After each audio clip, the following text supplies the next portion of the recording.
Right, well, welcome back. So, a couple of things have changed here. I plowed. The stones were too big, so I had to pick up the stones. And I've limed. Oh, look, I missed a bit. No, I didn't miss a bit. And this is the thing. This is the thing. And I didn't miss this bit either.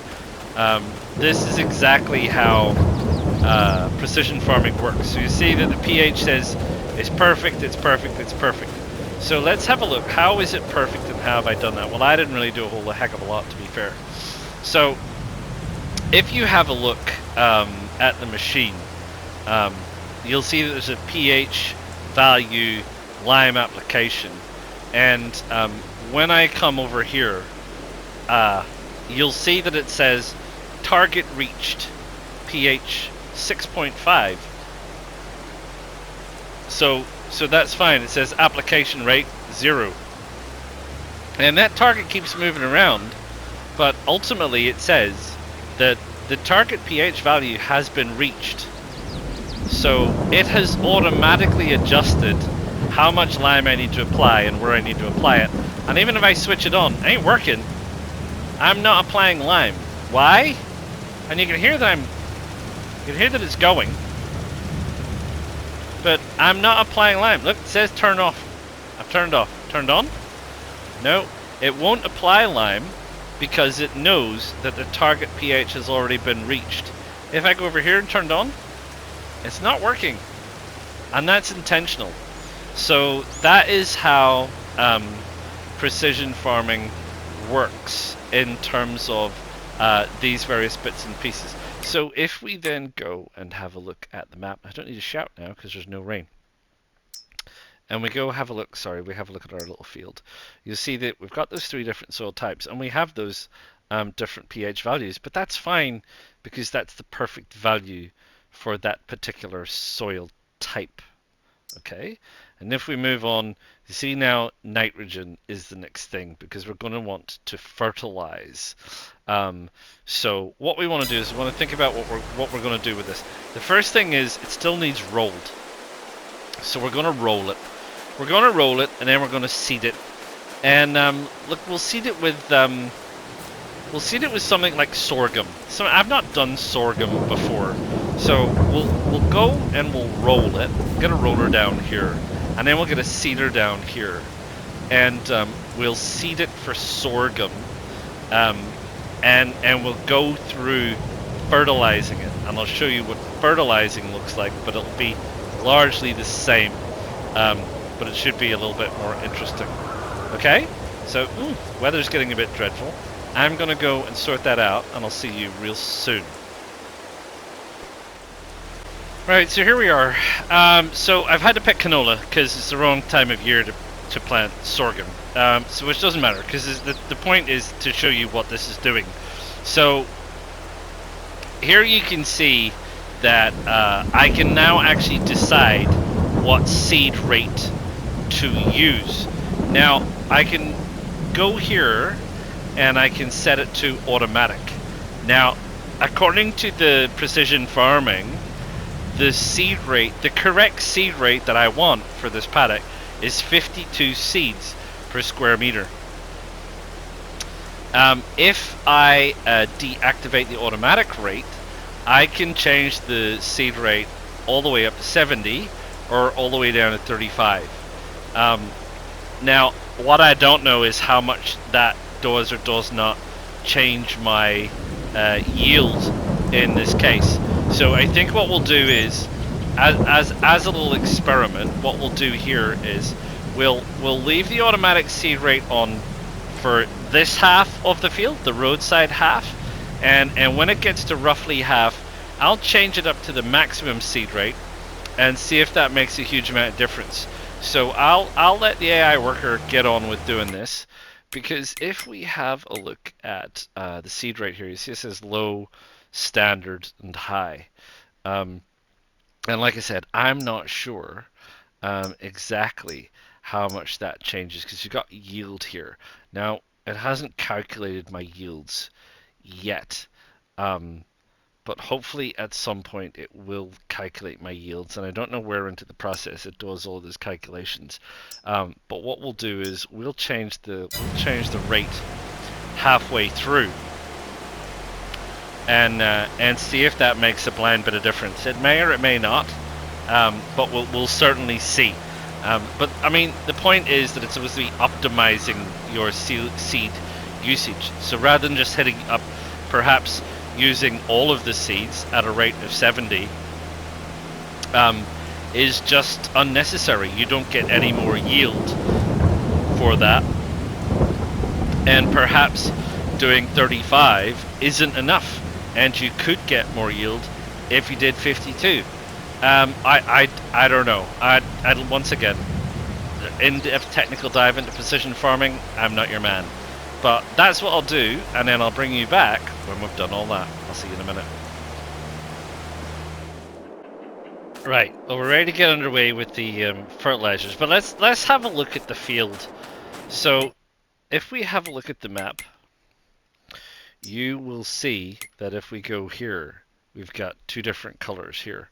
So we've got the seed rate standard and the seed rate high, and it's about half and half, right? Now the thing is, let's have a look here at the bottom. We're going to have a look at yield potential. So the yield potential is 100%, 100%, 100%. It's still 100%, and it's still 100%, and it doesn't even change. And the same with the numbers. The expected yield goes up and down a little bit depending on where you are, but I don't believe it's actually tied to the seed rate. So the seed rate itself is saving you money, but it doesn't change the yield and the expected yield in terms of the amount per hectare that you're going to get. And I'm assuming that's thousands, 5.8 thousand per hectare. I don't know. Hectares, I don't know. Square meters. Anyway, here we are. So here's where the magic really happens. So you can see here that it says there's no values detected for the fertilizer, the application rate, and everything else. But you can see there that it's sort of saying that for at least some of this stuff, the target has been reached. And you can see the picture down on the bottom is showing you the actual field in terms of what that rate looks like.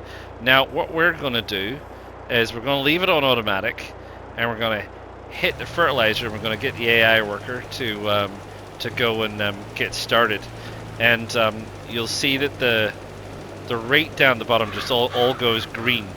Now, the rate that you're watching is obviously changing somewhat, changing slightly. Oh, he's going to run into this box and say it's a problem. Yeah, blocked by an object. Thank you, you're so helpful. So yeah, when you're actually watching it, it's a little bit more, there's going to be a bit of an overlap, but I knew that. That was the point of what I was doing. Don't you worry, mate, don't you worry. No field found. It doesn't like it because there's too much stuff. I'm just going to hit it on auto drive, cruise control. Yeah, so you watch those values going up and down, but the target rate remains the same. So even though we're spreading it all over, there you go, done. Even though we were spreading it all over, we were still getting a different rate. I had to chuck the AI worker in at the end because I was running out of fertilizer. So there you go. So what it is saying here now, currently at the minute, is that that it still needs rolling. So we need to exact a rolling state on it. Obviously didn't like it. I limed it and rolled it, but it didn't take the rolling. So it's going to want rolling again for the seed bed.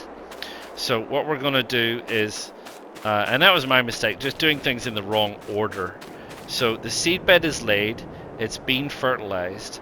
We're going to roll it again, which is fine, and we'll see what the yield looks like. So let me go and get that roller back, and I'll give it another roll, and I'll see you in a minute. Right, so the AI worker is rolling away, and hopefully they manage to sort that out. So now you see that the expected yield is 99% with a yield potential of 100%, which is a bit disappointing. I'm not sure why we're losing a percent exactly, but we'll see how it goes. We will see how it goes. So, well, let's have a look at the map. So we've got our nitrogen is looking good. It's somewhere around about 140 to 160 kilograms per hectare. It hasn't quite sorted out the yield yet. I'm hoping that by the time everything is finished, that it hits on the field being 100%. That's what it should be. My tractor seems to be missing. It's very definitely there, so I don't know why it's not showing on the map. Yeah, so that's it. And that's, you know, that's ostensibly precision farming. So it adds all these levels of information to what you're doing, so that you can visualize how things are going.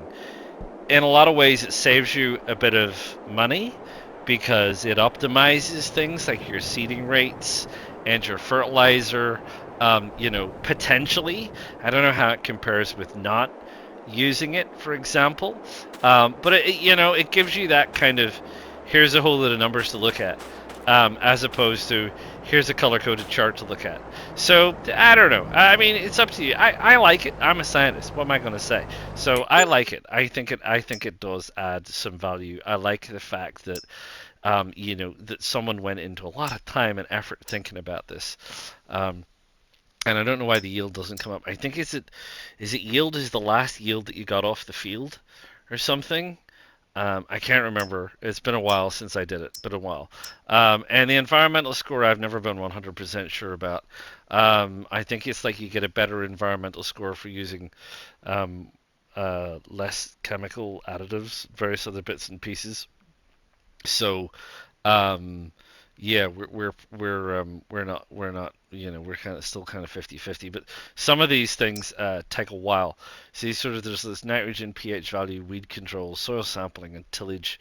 But as I say, the environmental score does not affect the sell price or even necessarily, I think, the yield. So yeah, so there you go. He's wrapping up the rolling, and he will have finished the rolling right about now. So thank you for that. Thank you for getting that rolling done. And you know, look, we'll keep an eye on the field. We're going to be here for a while, because we still have olives to do, and we still have those crazy trees to do. So it's probably going to be a while till I get back to you, because I don't really plan on doing anything on these fields. The olives are due to harvest in October. The canola won't be due again until next year, and the trees will probably wait another year. So I'll see you in October for olives. See you then. Right, welcome back. Well, a couple of things are happening, and I wanted to bring you back to this field. So this has started to come up now, and you'll see here that we have expected yield 89% on this side. And over on this side, the expected yield is 99%. So the only difference I can think of between this side and this side is the seeds, the seeding density. Remember, we did this at, what did we do this at? 50 seeds per square meter, and we did this at 70, so standard and high. So there's very definitely a difference in terms of the yield. So the yield down here is going to be 6.9 tons per hectare. I figured out, not 1,000, 6.9 tons per hectare, not 1,000 liters, and this is a 6.2 tons per hectare. So it does apparently matter in this case, with that situation. Secondly, our olives are ready to go. So we have an olive harvester, and it's I believe it's exactly like the grape harvester, in that it looks very, very similar, and it seems to truck along, and it's got the little teeth, and it jigger-jaggers over, and you can see we've got some leaderages. Now, I've got two bins there, because I don't quite know how it empties. This one, like the others, you can't get the AI to do it, sadly. So you got to do it all yourself. but I don't know if it will tip into the higher bin at the back, or whether it will only tip into the smaller bin at the front. And under the grape technology, there is no particular trailer given, and all of these trailers take grapes. So I don't know fully exactly what the situation with that is, but I'm going to give it a go. Probably my biggest concern is I planted this field, and obviously I need to maneuver around without destroying my crops, and still try and line up on these olives and do the olive harvesting, which is, you know, is what it is. However, we've also got the sugarcane. Now, the sugarcane's a bit weird because it doesn't say ready to harvest, it says remove foliage. Now, if you have a look on the map, and we look at the growth stages, it comes in as red when it's ready to harvest, not gold or orange or whatever, which is quite bizarre. And there's a couple of arrangements for harvesting it. This is the arrangement that's given in the pack. So you have this harvester, which is towed behind your tractor, and then you have this particularly special bin, which is towed behind your harvester. There's no storage here. So you've got this bin. Now this is a high-sided tip bin, which tips on this side. So I've got another bin down here with the intention that you tip that into that. Why not just tow that behind that? I don't know. Maybe you could, but the game's got this kind of special bin with the idea that you kind of do that. So I don't know. So this is the harvester situation. Because it's this kind of arrangement, we're doing headlands, and I can get an AI worker to do that one, and I don't know how efficient they're going to be, because reversing a trailer with a trailer is just a nightmare. So anyway, they're going on. I did one kind of headland so that they wouldn't hopefully run into any difficulty on the other side, but we'll see. The other piece of kit that you can get is this thing, which is a little bit larger and a little bit more robust, and a little bit more like, you know, what you would kind of expect. But again, it doesn't really have a capacity, so you still need to obviously tow a trailer behind it. So could you tow the big trailer behind this and still harvest? I don't know. I guess possibly you could. I mean, I might actually drive over there and try that. It's a big trailer. This is very nimble, this. So I don't really know. I mean, I don't see why not. It's massive. Surely it's got to be big enough. And that's a big trailer. So maybe you can. Maybe you can. Maybe we'll chase the other harvester around the field. The AI worker's turning around. Is he going to come back? Oh, he's going to come back this way, is he? Alright. It's probably not the smartest way to do it. Oh yeah, this bin is possibly too big. Maybe, yeah, it's possibly that bin is too big. So we might need to wait till we get the smaller bin, and we'll give this one a try, and we'll go through that, or yeah, which this bin is going to be full real soon, which is a real problem now because he has stopped right there. So what I need to do is I need to bring where's my green tractor? Oh yeah, that's my green tractor. There we are.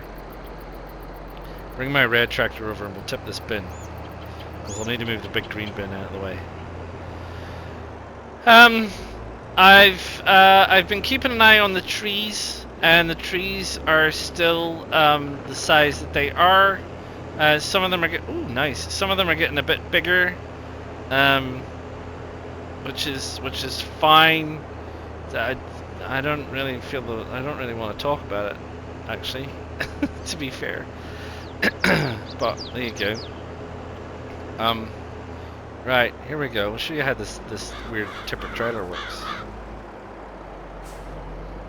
So lots of questions and not a lot of answers. And that is just seems to be part of this game. Lots of questions. Like, I don't exactly know how close I need this thing before. Oh, and it's on the other side. It's on the other side. So I can't even get in there without wrecking my crops. So I'm just gonna have to wreck some crops to pull this trailer out here. Because that's just the way the system works. So I need to dismiss this guy, drive out of my crops, and turn around. Now, I think it's pretty close. We've obviously got the harvester in the way, and I've still managed to get it on the wrong side.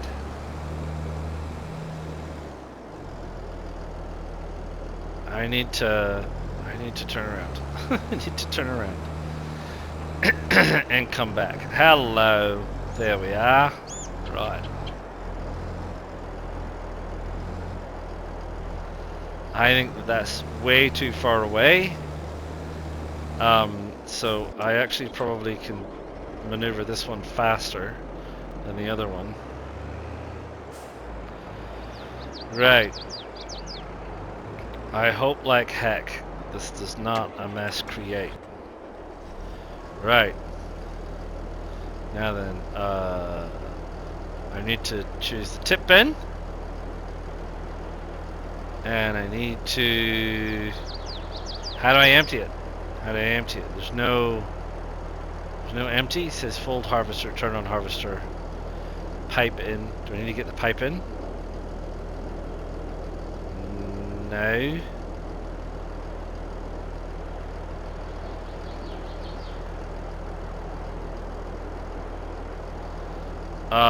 Maybe I can't tip it from here. Maybe it won't tip into this bin. It should tip into this bin. This bin takes sugar cane. Let me get back to you on this. Right, so instead of giving you the option to tip, you actually have to physically tip the bin. We've actually missed. We've actually just completely missed the trailer and poured it on the ground. So you gotta be really close, apparently. You gotta be super close. That close? Is that close enough? It's not, doesn't like it. Doesn't like it. So that trailer is maybe just a little bit too high for this particular job. So there you go. Maybe you need a slightly lower sided trailer for that. We're losing a lot of product outside. I'm gonna have to somehow pick up, which is, you know, less than super. So that's a bit of a problem that they don't tell you about. Right.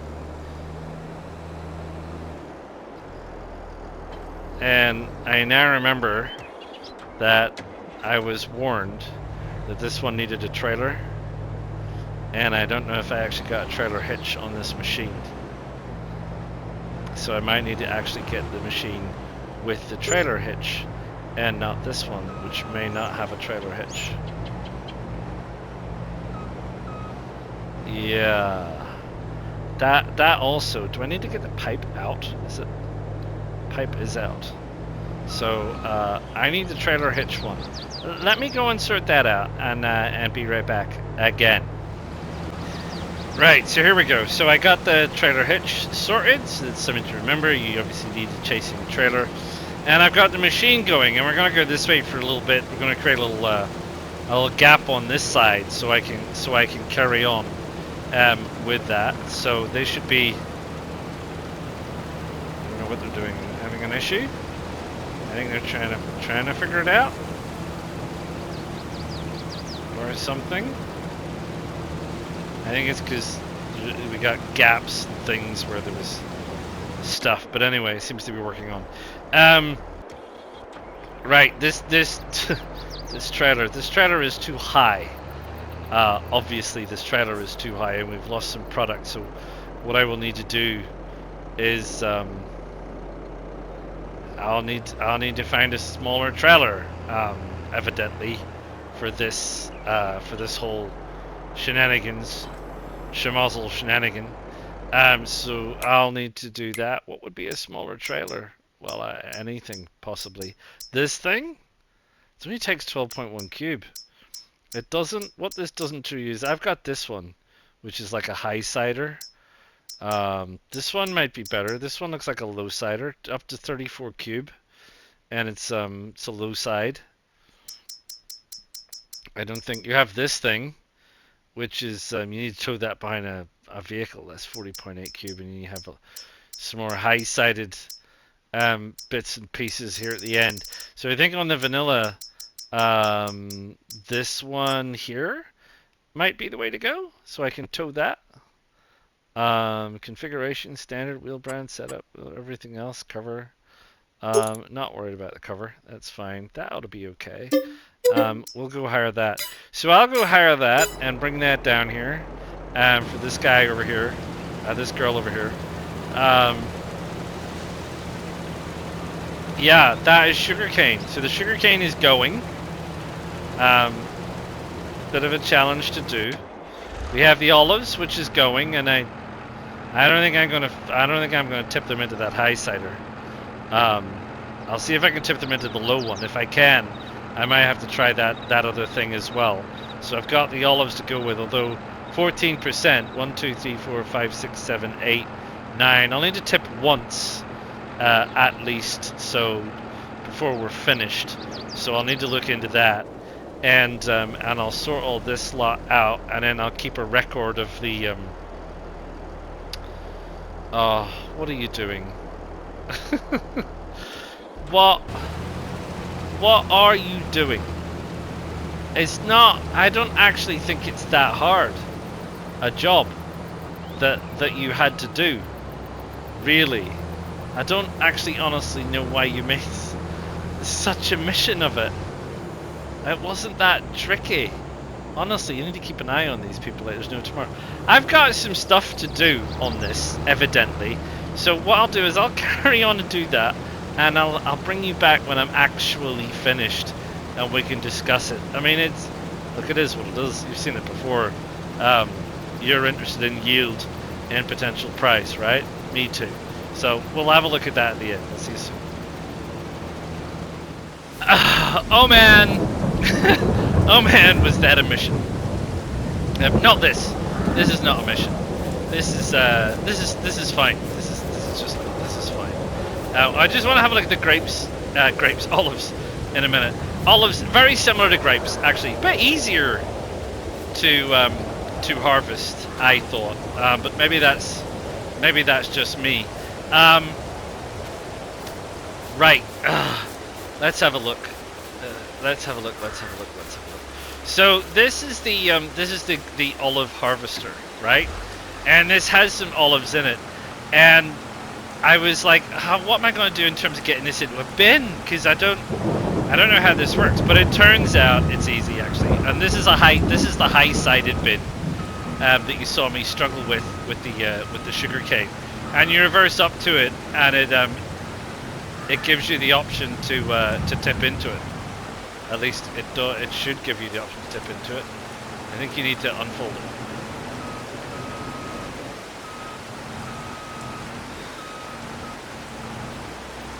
Yeah, so there it is. Gives you the option to start overloading. Sorry, sir, you just need to wait your turn, so you can just tip it in. Don't worry about the physics of it. You just don't you worry. Don't you worry. It's all going in.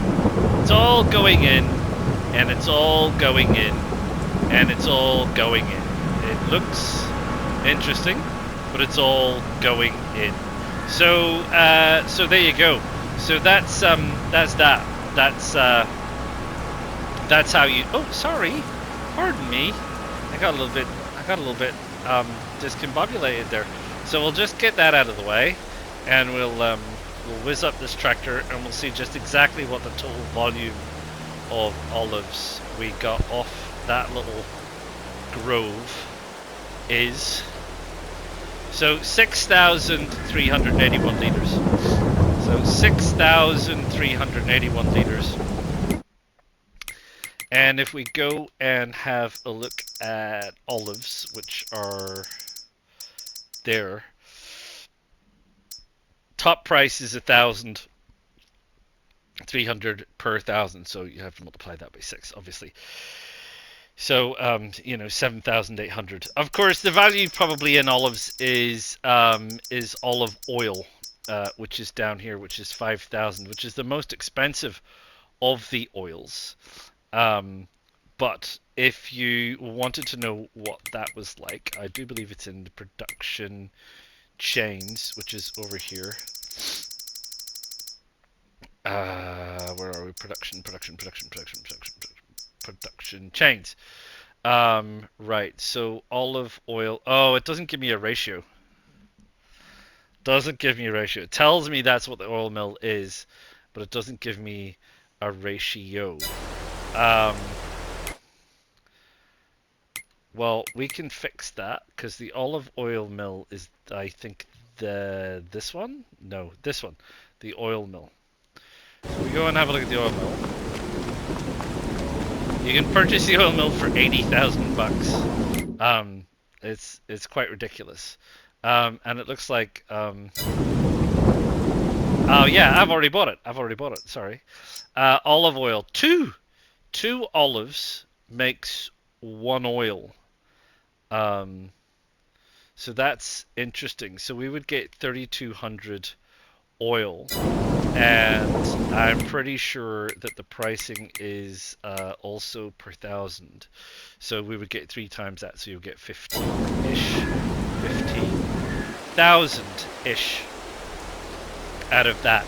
So again, not totally dissimilar to the kinds of numbers that we've been talking before, although this is a small grove. So there you go. Now, this field and this machine, did it take some effort to get this field done? It really did. After we struggled to get started with the low-sided bin, which is I highly recommend that low-sided bin. It's much better than the tipping bin for sure. And it seems like the AI can kind of use it, but the AI really struggled with this field because there's just too many things around it. So, like sugarcane, like some of the other things, really you need a very big open space around it, and probably a large-ish field. That said,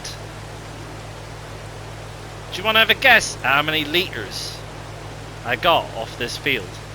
How many liters of sugarcane I got off this field? Do you want to have a go? Do you want to have a guess? Have a guess. Go on, have a guess. Really? Is that what you think? I'll tell you. 260,000 liters.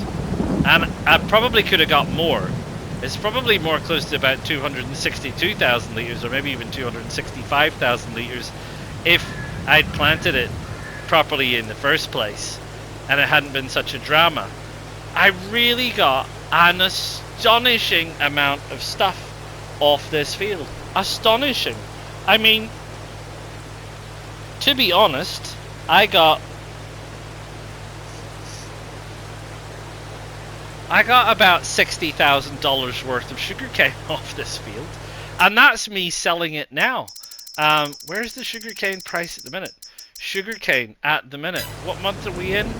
We're in October, so not the lowest, but kind of middle. So middle of the pack at the minute.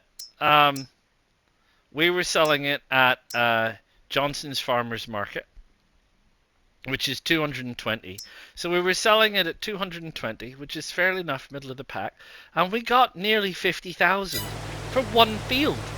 For one field, 50,000. Imagine if we owned a big field. Imagine if we owned something large.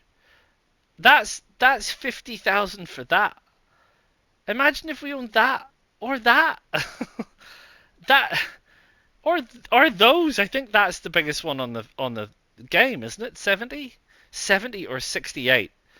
Um, that would be like about that would be, 250,000 bucks for that field if you harvested that field. Now, I'm going to caution. It took me hours to do, because I had to ferry that container backwards and forwards and backwards and forwards and backwards and forwards, because it would fill up so darn fast. And that was a 22,500 litre trailer, and it was filling up like there's no tomorrow. So, like I said, there are those bigger, lower trailers, but I don't think you can tow them behind this thing. You'd have to set yourself up kind of like some kind of a system of dropping it off. And you could do that. You could maybe set up like an augering system or something with bins attached and whatnot. I mean, I don't know. Look, I could go into the pros and cons and how you could make a system like that work, but I'm not going to. My point is that it took an awful lot of effort, but it was worth an awful lot of money. So there you go. Blimey O'Reilly, sugarcane. It was painful, but it was only painful to get started, because Farm Simulator is farm by trial and error in a lot of cases. And I don't want to have to go online and wade my way through 10 different people's videos to find out which one answers my specific question, which is what the is going on. So there you go. Anyway, sugarcane. So sugarcane, the olives are done. Precision farming is well on its way. You can't do anything with this precision farming. The needs plowing is the same as the vineyards. You still need to plow in between, but the precision farming numbers at the bottom you can't change. I can't lime this field, and I think it's because there's a field under here. And I don't think crops like the olive and the vines work the same, because you don't plant those in the field, you put those on the ground. So if we were to, for example, go out here, this was where all the silos and things were. So if I go down to construction, and I go over to production, and I go to orchards, and I go to olives, I could put it down there, even though it says can't be planted in October, so that's fine. My point is, I don't need a field to put them down here. So there is no field info, because technically speaking I've erased this field. There is no field. If I wanted to create a field here again, I'd have to get a plow out here and create it. So I think if you're going to do olives and you're going to do grapes with precision farming on, get rid of your field first. So delete your field, then put your olive grove down, or put your vines down, and then you won't get the precision farming stuff coming and going. You'll only see the olives that you get, right? So that's it. I did have a chin wag with my advisor, and we do believe that the yield for this will not show up on the map until we've actually harvested it, which is what I thought. I thought before. You see the sugarcane has come in as yield, because it's telling us what yield we got, which is not bad. It looks to me like it's somewhere between 105, maybe 110, and about 95. And we didn't do anything actually with the field, because it was already grown when we brought precision farming in, and I didn't do anything with it. So that gives you the yield that you got last time. And you kind of also maybe have to be aware with the precision farming that it may take several years to get the field up, and you may need to think more about things like while I haven't covered it, um, where is it? It's probably best if I show you in the help section. One of the things that you should probably consider is oilseed radish. So it's a good way to naturally increase the yield from your fields. Um, it's kind of like a fallow crop. So you you plant it, and as soon as it comes up, you till it back in using a cultivator, and it fertilizes the ground. So you may need to consider things like that instead of just bog standard fertilizers. If you have slurry or manure and things like that, that's great. I don't actually know if you can actually use manure. Yeah, you can use a manure spreader. So you can use a manure spreader. You can put manure. Manure comes off horses, slurry off cows, manure off horses currently, possibly pigs as well, manure. So yeah, so just bear that in mind that precision farming will only show you the last year's yield, not the projected yield. For that, you need to be down here, and it'll tell you it thinks that on this field we'll get between 6.2 and 6.9 tons per hectare for this stuff. So this is going to go and do its thing and all the rest of it. And then we're just waiting on the trees. So I think what's going to happen is I'm probably just going to zip my way through about a year until I think that these trees are large enough. So I think I'll give it about a year. So it'll probably be a little time. And I'll give it a year. And when I think that these things are large enough, and we can bring out the big equipment to do the forestry, we'll bring out the big equipment. And I will see you then. Right, almost another year has passed, and we've harvested this field. So, how did we do? What does the game say? What does the game say? What does the game say? Well, if we go over here and we have a look at yield, we'll see that it doesn't look particularly good. So we really want it to be more in the greens than the yellows and reds. So we've got quite a few yellows. We've got some red. We've got a smattering of green, and we got some orange. Actually, the expected yield was supposed to be higher in the bottom bit because that's where the more seeds were. But I might argue that, yeah, I don't know, slightly. Maybe. Obviously, there's different issues with different kinds of soil there. If you have a look at the different types of pH and the different types of soil, you'll see that it sort of loosely correlates to that yield, right? So yeah. So this is what I was saying about things maybe taking a while to sort out. It may be the kind of thing that you need to do quite a little bit more with.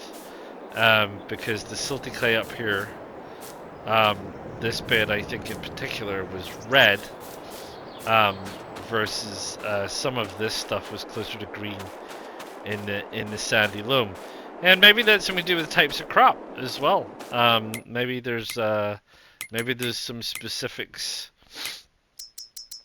in the crops. I'm not sure that it makes any mention of the difference between the crops and what it would require.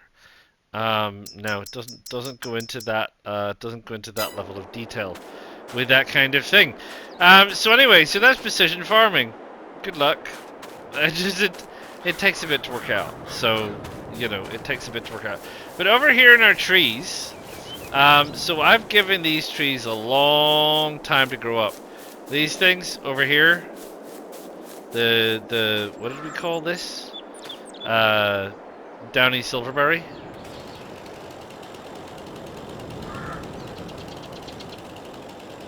I still don't know how I'm meant to cut it down.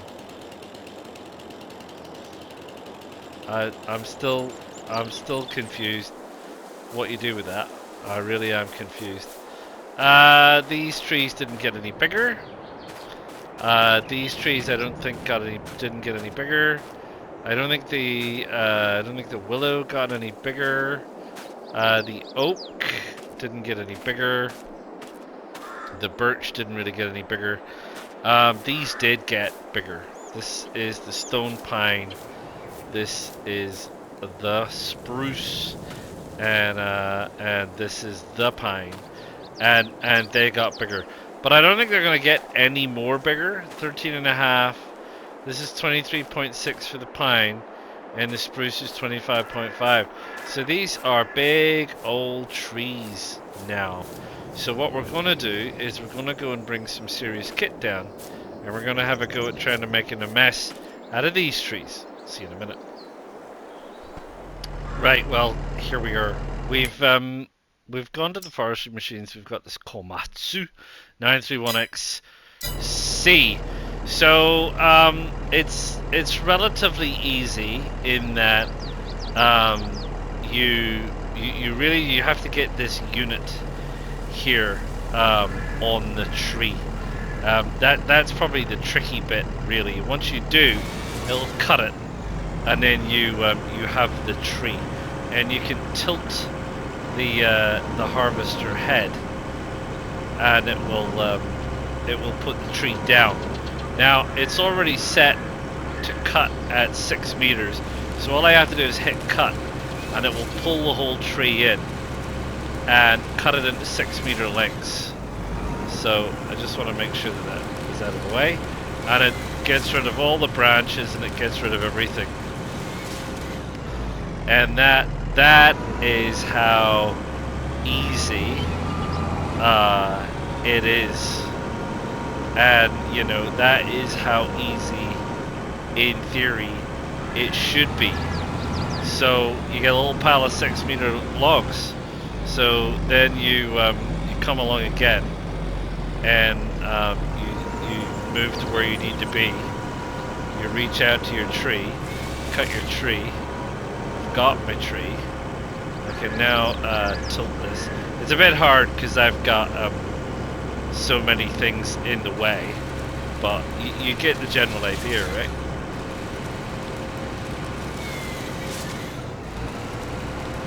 And I'm sure if you do this a lot, you're probably much neater at doing this than I am.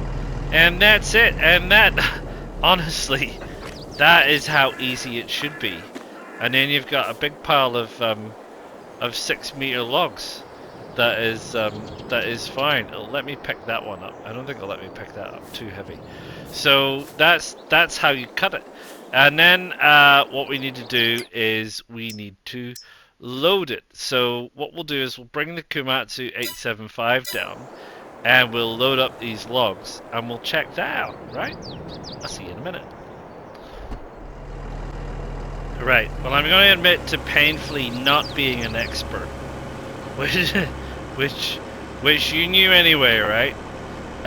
But even for a non-expert like me, it's relatively easy-ish.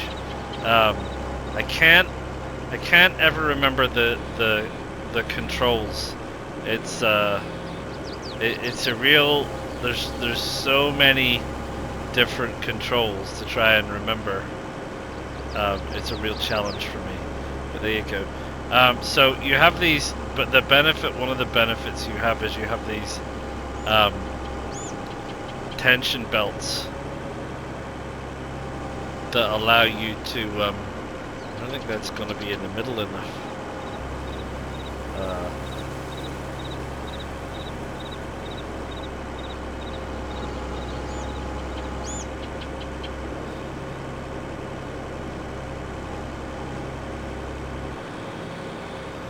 I can't remember why I can't do that. Right. Okay. So it does have these tension belts, which help an awful lot. we can pick these up, which is very, very good. We need to try and turn them, which is very nice. And actually make sure we're lifting them. And we need to make sure that we're lifting them clear. Haven't quite managed to get that the right way, which is fine. So we need to get it clear of this and turn the head. It's now stuck on that. So try to bring it around. I didn't want it to go down. I don't know why it went down. It's because I'm so close to this, I think. I want to do that. That's what I wanted to do. And then go that way. And then try and turn it that way. Oh! And then try and drop it that way. Okay, we've got a problem there. So this whole process, as you can see, with using these arms is so hard. It's so hard that it's just I quit. I give up. It's so hard. It's too hard. It's too hard. Way too effing hard for me. But anyway, that's the gear. There is good gear. It doesn't really work for me. How this all goes together. I don't know why it's so hard. It's so hard compared to everything else in the game. It's why, like I said, I speak to people and they go, oh, I don't really do forestry. It's like, yeah, I know why you don't really do forestry, because it's so effing hard. It really is hard. You gotta go through all of this stuff to just have it fail. And then you gotta, like, do it again. And you gotta do it again. You gotta do it again. You gotta do it again. You gotta do it again. You gotta do it again. So many times before you even get there. So that's forestry. Apparently you can do it. I don't know how you do it. I don't want to know how you do it. It's over there, and it's hard. And I'm going over here. Over here somewhere. La la la. Our sugarcane field came back, by the way. It just grew itself, which is interesting. Deer! Nah. Yeah, the sugarcane grew itself. Where's my tractor? It's over here, look. Sugarcane. That's not bad. I mean, it's not in great condition and I haven't done anything with it. But it did come back all by itself. So I don't exactly know how that works, because obviously it needs plowing. Presumably it doesn't come back if you plow it. I guess it's one of those things you can get a couple of seasons out of it or something if the field is in good condition. So anyway, I wax lyrical and I wax on and I wane. However, what I would like to say is that we're done. We are done.